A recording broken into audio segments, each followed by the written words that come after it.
სახელითა მამისად და ძისად და სულისად მინდისად ყოველს ვისაც ცხონება და გადარჩენა სურს არ შეიძლება იყოს თავის ყოფიერებაში, ცხოვრებაში, ყოველდღიურობაში, მით უმეტეს სულიერ ცხოვრებაში არ შეიძლება იყოს რაღაცა ესე გადღაბნილი, ამორფული, უდისციპლინო, სადმიდის, როგორ აკეთებს, რისთვის აკეთებს, უაზროდ მოქმედი ნებისმიერ სფეროშიც წარმატებისათვის ადამიანი უაღრესად კონცენტრირებული უნდა იყოს და რაღა ითქმის სულიერ ცხოვრებაში. წარმოედგინეთ სფერო, რომლის ცენტრშიც დგახარ.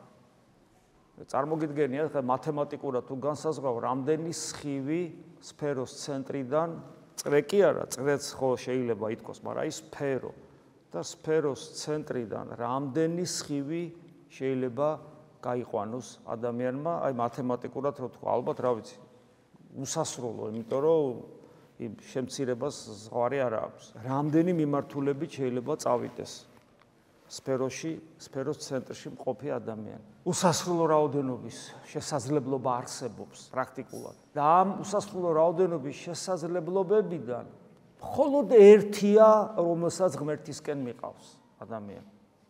ყველა სხვა აცდენა არის, ყველა სხვა ცოდვა არის. გესმით? ეს ძალიან მნიშვნელოვანია რომ გვახსოვდეს. ამიტომაც არის ის ფართე გზა, სადაც მრავალი მიდის დასაღუპავად და ვიწრო და ეკლიანია ის გზა, რომელსაც გადარჩენისაკენ მიყავხარ. და აი როცა ადამიანი ღმერთს ეძებდა, მიუხედავად გამოცხადებითი სარწმუნოებისა, ყველა მაინც ჯოჯოხეთში მიდიოდა ძველი აღთქმის მართლების ჩათვლით თურთ, მათი თურთ, ყველა ჯოჯოხეთში მიდიოდა.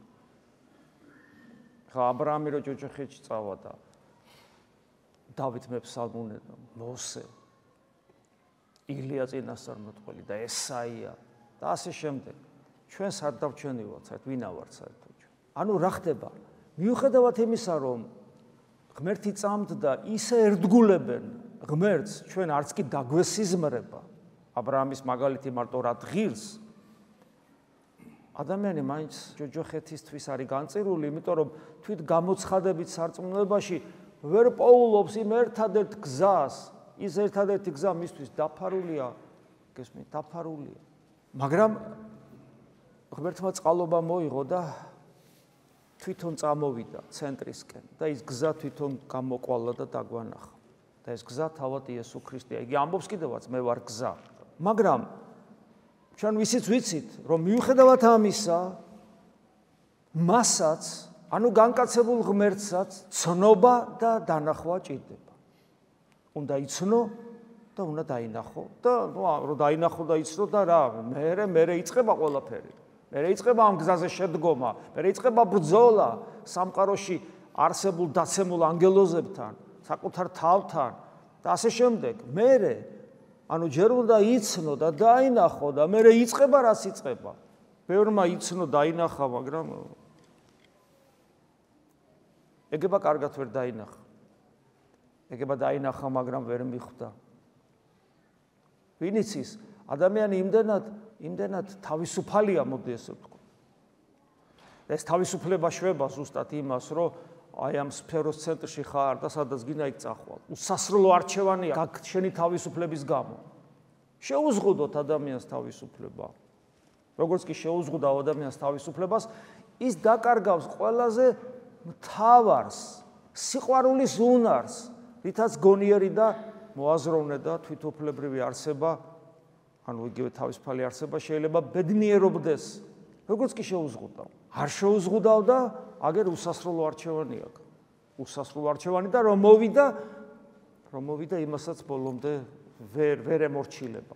თავისუფლების გამო შეუზღუდავ თავისუფლებას და დამთავრებული საქმეა. არაფერი აღარ გამოაქვს. ანუ შეზღუდული თავისუფლების მქონე ადამიანი გარანტირებულად დაღუპულია. და შეუზღუდავი.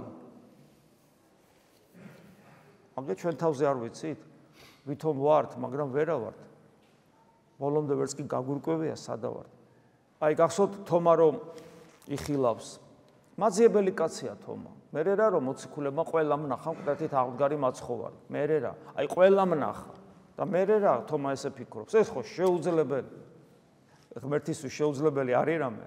ხო და აი აქ არის შეცდომა თომასი, ღმერთისთვის შეუძლებელი არაფერი არ არის. არც ის არ გახსოვს, როგორ გველაპარაკებოდა ამის შესახებ, არ გახსოვს. რატო არ გახსოვს? შენი გონება არ იღებდა ამას. აი გონება რაღაცებს არ იღებს. გესმით? იმიტომ რომ არ იღებს და მორჩა. შეუძლებელია, ეგრე თვლი, ეგრე ფიქრობ. ამიტომ ეუნებიან რომ კაცო, აღდგა მკვდრეთი. არა იზა, შეუძლებელია. სანამ მე თვითონ ხელს არ შევახე. მოვიდა, დაენახა და მის საუფლება ხელი შეხების. იცნო. დიდება უფალს, იცნო როგორც უფალი და ღმერთი. ანუ ღმერთი, რომელიც მასთან უფალად მივიდა, მოდი ესე ვთქვათ, იცნო. და რა თქმა უნდა, ცხონების გზაზე დადგა, იმიტომ რომ ის გზა დაინახა, ის ერთადერთი გზა. მაგრამ რას ეუბნება უფალი? მიხეილე და გწამს, მაგრამ ნეტარია ის, ვისაც არ ვუხილავ და ვრწმენე. ეს ვიზია საუბარი პავლე მოციქულზე და მე მოყოლებული და ჩვენზეც არის ნათქვამი. და როგორ ვიხილოთ ჩვენ? ის ერთადერთი გზა, რაში უნდა გლინდებოდეს? აი ხა მაგალითად რო ვკითხოს ვიღაცა გწამს იესო ქრისტე რო ღმერთია, როგორ არ ამწამს რას ამბობ? ეს ნიშნავს რომ ღმერთი ჩვენ გულს შენახებია. მოწოდებულნი ვართ, ხო? მოწოდებული ვართ. დაგვიძახა ღმერთმა და მოგვიყვანა. მაგრამ რამდენად ამ მოწოდების შესაბამისად ცხოვრობ ჩვენ? რამდენად დავინახეთ ეს გზა და რამდენად ვაიძულეთ? აი მე რო იწყება მეთქი. კი ბატონო, დაინახე ეს გზა, მაგრამ ეს გზა ხო ერთადერთია. შენი თავისუფლებისგან გამომდინარე, შენი შესაძლებლობების, უსასრულო შესაძლებლობებიდან ერთადერთია. ესე იგი რა უნდა ქნა, ხო ხდებით? შენი ნებელობა ნახე როგორ არის გაშლილი თელ ამ სფეროს ყველა მიმართულებით.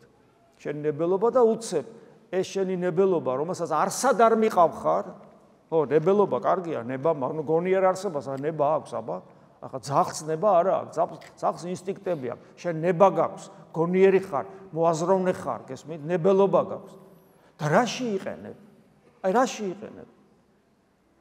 აი რომ გადაავლო შენ ცხოვრებას თვალი და აი დავიბადე და ამ დროიდან უკვე აზროვნება დავიწყე, მოვედი აქამდე, ხო? ზოგი 20 წლის არის, ზოგი 40-ის, ზოგი 50-ის, ზოგი 60-ს გადაცდა და ზოგი 70-ს და მითხარი, აბა რაში გამოიყენე? ხვალ უნდა გარდაიცვალო, აბა რაში გამოიყენე? ერთადერთი რაც შეიძლება თუ ცოტათი რწმენა გაქვს და გონიერება, აი ქრისტე ვირწმუნე. ერთადერთი ამას იტყვი და მე კიდევ ერთ კითხვას დაგისვავ და შენ რწმენა რაში ვლინდება? რაში ვლინდება? რა შეიცვალა შენში? გესმით? აი ეს უსასრულო შესაძლებლობა,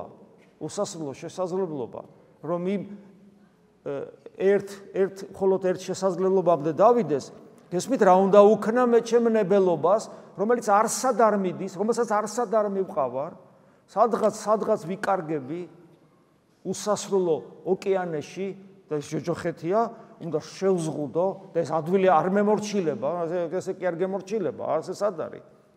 და რო არ გემორჩილება, ღმერთს დახმარებას თხოვ, ღმერთო შენი ნება იყოს, გეხვეწები, აღარ შემილია ჩემი ნება, მღუპავს შენი ნება იყოს და ეს ვედრება გულმხურვალე უნდა იყოს და აი ესე ნელა ღმერთთან თანამშრომლობით, საკუთარ თავთან, ეშმაკთან, ამასოფლის სულთან ბრძოლით, როგორმე უნდა რაც დაინახეთ, უпроსორად რაც დაგანახა ღმერთმა ის ერთი ხაზი, იმ ხაზზე დადგე.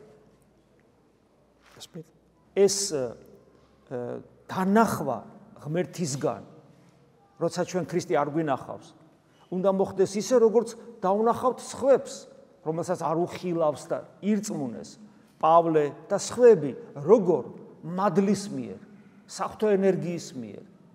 გესმით? გაფაქიზებული სული უნდა გქონდეს, გაფაქიზებული გული უნდა გქონდეს. მზაკვარი სული არ უნდა გქონდეს, ორგული სული არ უნდა გქონდეს, გონიერი სული უნდა გქონდეს. უნდა მიხვდე როგორც მოაზროვნე ადამიანი, იმიტომ რომ რას ნიშნავს მოაზროვნე?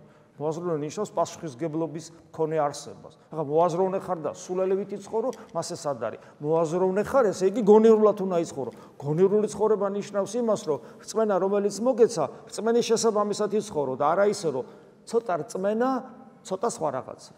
ცოტა ქრისტე, ცოტა ეს სოფელი, გესმით? ცოტა ღვთისნება, ცოტა ჩემი ნება, გესმით? ცოტა სათნობა, ცოტა ცოდვა, ცოტა თუ შეიძლება ცოტა ცოდვაც იყო, დამიტოვოთ მე, გესმით? ადამიანი ასე ცხოვრობს. ეს გონივრული ხო არ არის? ეს ხო არ არის გონივრული? გარდა იმისა, რომ არასწორია, არასულიერია, უზნეობას გახლავთ, ამავე დროს ეს ხო გონივრულიც არ არის. მაგრამ ჩვენ ხო ვიცით საკუთარი თავიდან რომ ჩვენ ასე ვაკეთებთ, ასე ვცხოვრობთ. ეს არაკონცენტრირებულობა და ეს არათანმიმდევრულობა, რომ ისიც და ესეც და ამ ხაზზე დგომა, თან უარს არ ვამბობ ამ ხაზზე დგომაზე, უარს კი არ ვამბობ, უბრალოდ ვამბობ, რომ ცოტა გვიან დავდგი არ შეიძლება, ეხლა ცოტა რომ მოუხვიო, ხო შესაძლოა. აი ბოლოს ჯერ კიდე ხო ბევრი დრო მაქვს, მატყილებს ეშმაკით, რომელიც მე არ მაქვს გესმით. და აი ასე მაცხოვრებელი ადამიანი ღმერთი კი არ ხვტოვებს, ღმერთი მოდის სულ, მუდამ და პერიოდულად თავს გახსენებს და ასეთ მაცხოვრებელი ადამიანი სულ ყოველთვის უარს ეუბნება ღმერთს, როცა ის მას მოუწოდებს, როცა ეძახის, როცა მოუწოდებს, უარს ეუბნება და მიზეზად მოაქვს ურწმუნოს ცოდვა მოაქვს.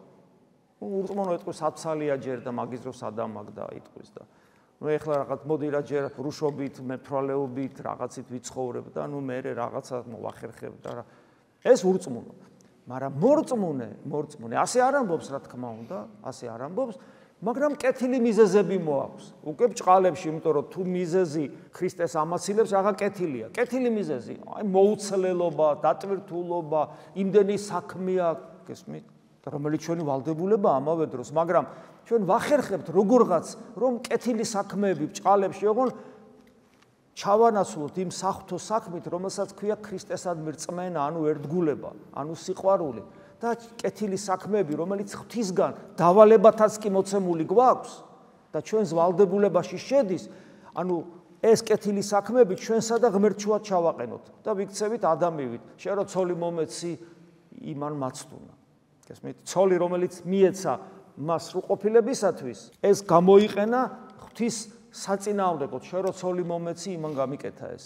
ანუ კეთილი საქმეები, რომლის კეთების უნარიც და შესაძლებლობაც მე ღმერთმა მომცა და ვალდებულება მაქვს შესაბამისი, მას ვიყენებ ახლა ღმერთის საწინააღმდეგოდ და ვეუბნები, აი ამდენი კეთილი საქმეები მაქვს და არ მცალია მე შენთვის. აი ასეთი რამე არის იმ იგავში აღწერილი, რომელიც დღეს იქნა აღმოკითხული, ასეთი იგავები, მსგავსი იგავები არის კიდე წმინდა წერილში. ეს არის მათეს სახარების 22 თავი. გახსოვთ, რომ შვილის ქორწილი რო აქვს, მეუფეს და დაუძახებს.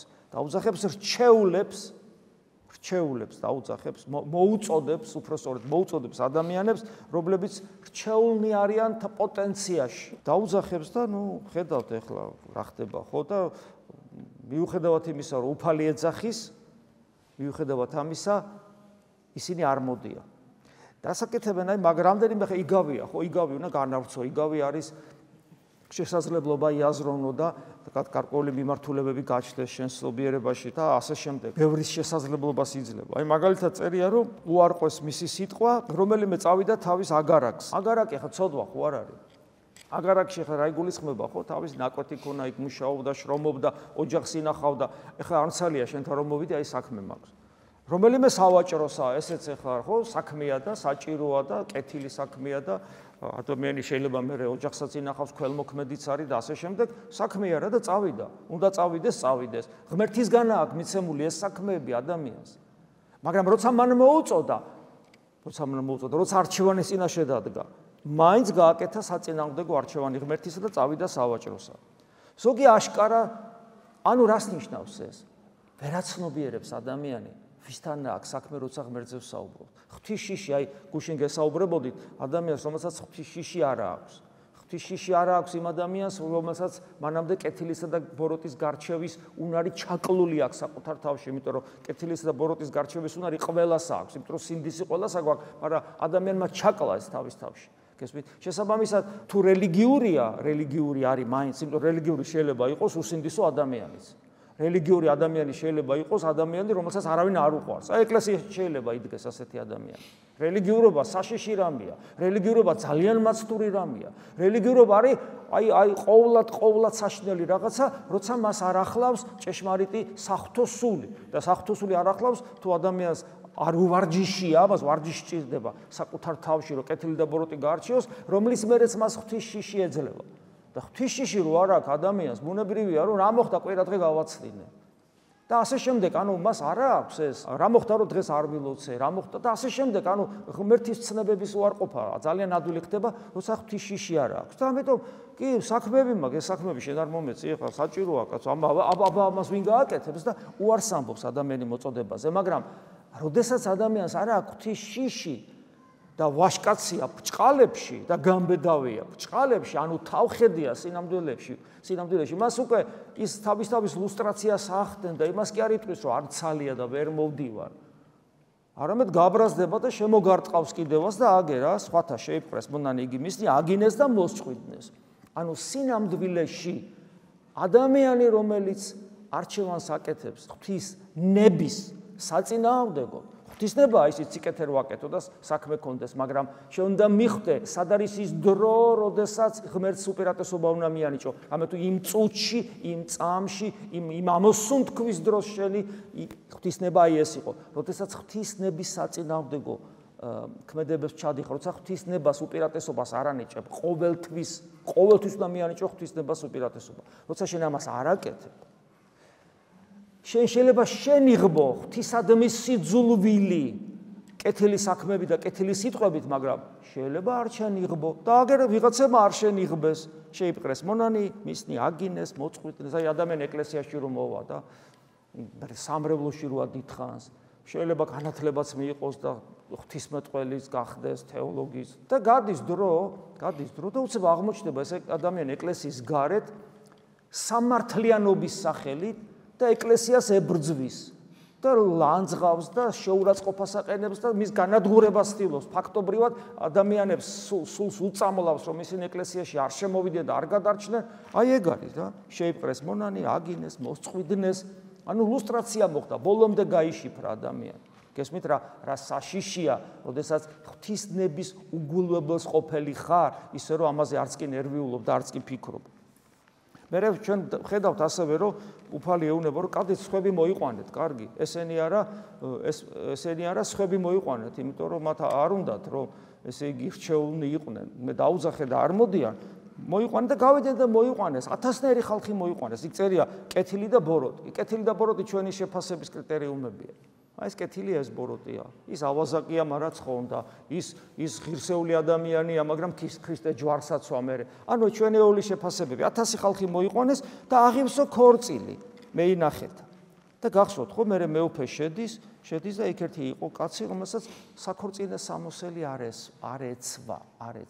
ანუ ხესმის ქორწილშიც კი შევიდა ადამიანი, მაგრამ მისი ცხოვრება არ შეესაბამება იმ რჩეულობას, რომლისათვისაც ის მოწოდებულია. არ შეესაბამება. მისი ცხოვრება არ არის, მისი სულიერი ცხოვრება არ აქვს, შინაგანი ცხოვრება არ აქვს, ზნეობრივ ნორმებს არ იცავს, ქრისტეს არ ერთგულებს, გესმის, მუდამ მას არ ეძებს, მის ნებას არ აღასრულებს, მაგრამ აქ არის. პარადოქსია, მაგრამ ფაქტია. ასეთი მაგალითები არის, როგორ არის მოყოლებული იუდადან მოყოლებული ეკლესიის ისტორიაში, სულ არის ასეთი მაგალითები, რომლებიც შიგნით არიან, მაგრამ სინამდვილეში არასოდეს არ ყოფილან ქრისტეს. ამას იონე მოციქული იტყვის, ჩვენთან იყვნენ, მაგრამ არასოდეს ჩვენი არ ყოფილვართ. ღვარძლი იყო. ვინ არის ჩვენ შორის ღვარძლი? ეს საინტერესოა. ხო, ერახე რამდენი ვართ ახლა აქ თქვათ, ხო? ვინ არის ჩვენ შორის ღვარძლი? წადი და გაიგე. შეიძლება მე ვარ ღვარძლი. არ ვიცი. შეგვიძლია თუ არა მივხვდეთ, ვინ არის ღვაძრი? არ შეგვიძლია მივხვდეთ. შეუძლებელია ჩვენს მიერ ამის გაკ. ამიტომაც უფალმა კატეგორიულად აგვიგზალა ამოძირკვა. ესეთი ჩვენ რომ მოგვეჩვენება, რომ ღვაძრი, გესმით? ეს უფლის პასუხისგებლობაშია, მაგრამ ის რომ ასეთი რამე არსებობს, ის რომ უფალი იტყვის, აი გვიყურებს და გვეუბნება, იცით ერთი თქვენგანი გამცემს მე, მოციქულები, ვაიმე მე ხვარა ვარ. მე ხვარა ვარ ეს ღვარძელი, მე ხვარა ვარ მოღალატე, გესმით? იმ წამსვე, იმიტომ რომ ჩვენ არ ვიცით, ჩვენ ხო საკუთარ თავსაც არ ვიცნობთ. როდესაც უფლის მიერ იმხილება, აი ეს არის საინტერესო. ადამიანი დუმს. ხა ამის მაგალითები სამრევლო ცხოვრებაში არის ხოლმე, როცა ადამიანი არ ცხოვრობს სულიერად, მორწმუნეზე მაქვს მორწმუნეს, რომელიც მრევლის წევრიც არის და არ ცხოვრობს სულიერად და როცა ვეუბნებით ხო, რატო აკეთებ ამას? რატო არ ჰალაგებ შენ ცხოვრებას, შენ რწმენის შესაბამისად? როგორც წესი ადამიანს სათქმელი არაფერი აქვს ხოლმე. ადამიანები ჩუმდებიან, იღიმებიან რაღაცა. მორწმუნე ადამიანს პასუხი არ აქვს. მე რომ მკითხო, რომ თეოდორე, შენ ახლა რო გწამს და თანხმდელი ხარ, უფრო მეტი გუმხურვალება, უფრო მეტი რწმენა, უფრო მეტი ერთგულება ქრისტესი, რატო არა გაქვს? და რა უნდა გიპასუხო? არაფერი პასუხი არ აქვს. ნუ ერთი პასუხი მაგ ნაგავი ვარ და ეგ არის რა. მოღალატე და არა ვარ ისაც უნდა ვიყოთ. მეტი სხვა პასუხი ადამიანს არ აქვს. ამიტომ თავს ვერ იმართლებს, ეს ნიშნავს დუმს. გესმის ღვთის წინაშე რომ წავდგებით. ეხლა აქ ვართ ესე ყელყელაობთ და რაღაცა და ღვთის წინაშე რომ წავდგებით, რის სიხმის ამომღები ვართ, რომ გაიშიფრება მთელი ჩვენი შინაგანი არსება. ჩვენთვისაც რომ გაიშიფრება, ჩვენ რომ ვემალებოდით ჩვენ გულის მიერი წიახსოლებს რომ არა ეს მე არა მე უცებ რომ დაგანახებს ღმერთი რომ აი ეს ახარ და რას ემალებოდი და რას იტყვი, ვერაფერსაც ვერ იტყვი და ეს დრო დადგება აუცილებლად. შეიძლება ჩემთვის ამ საღამოს დადგეს. მე არ ვიცი, მაგრამ ეს დრო ყველასთვის დადგება.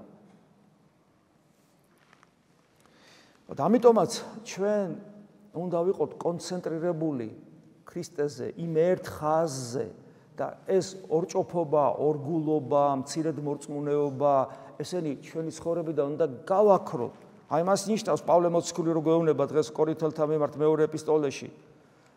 მაგრამ ღმერთია მოწმე, რომ ჩვენი სიტყვა თქვენს მიმართ არ ყოფილა ხან ხო და ხან არა, რადგან ძე ღვთისა იესო ქრისტე, რომელსაც თქვენ შორის ქადაგებდით, არ ყოფილა ხოც და არაც, ასეც და ისეც არა.